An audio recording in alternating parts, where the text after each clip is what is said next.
تمام ناظرین و سامعین، آج میں آپ سے ایک بات کرنے کی کوشش کر رہا ہوں۔ وہ بات یہ ہے کہ عورتوں سے سب سے پہلا سوال قیامت کے دن کون سا ہوگا؟ تو میں آپ کو بتا دوں، حضرت انس رضی اللہ تعالی عنہ سے مروی ہے، نبی کریم صلی اللہ علیہ وسلم نے فرمایا کہ قیامت کے دن سب سے پہلے اگر کوئی سوال ہوگا تو وہ سوال ہوگا نماز کا، اب وہ چاہے مرد ہو یا عورت۔ ایک شاعر کہتا ہے، روز محشر کے جاگزاد بود، اولی پرشش نماز بود۔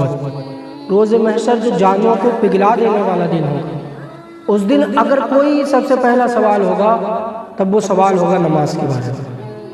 ہاں، دوسرا سوال عورت سے جب کوئی ہوگا، دوسرا سوال ہوگا تو اس کے لیے یہ بات کہتے ہیں کہ اس سے دوسرا سوال یہ ہوگا کہ اس نے اپنے مرد کے ساتھ میں، یعنی اپنے شوہر کے ساتھ میں کیا اس کا برتاؤ تھا، کیسا برتاؤ تھا، اس نے اپنے مرد کے حقوق کو پورا کیا یا نہیں کیا جو اس پر کرنا واجب ہے، اس نے اپنے مرد کے ساتھ میں کیسا سلوک کیا اور اس نے اپنے مرد کی خدمت کی کہ نہیں کی، کیونکہ شوہر کی خدمت عورت پر بہت زیادہ ہے۔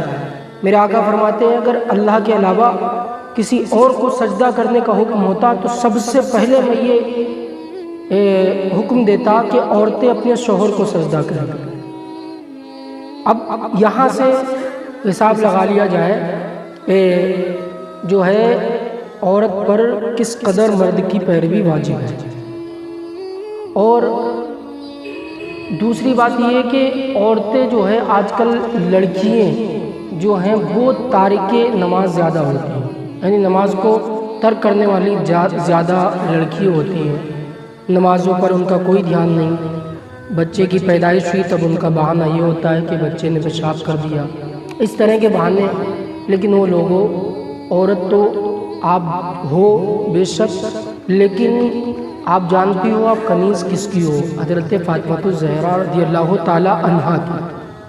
تو ان کی کنیز اگر سچی کنیز ہو تب تم نمازوں کی پابندی شروع کر دو، کیونکہ نماز سب سے پہلی چیز ہے۔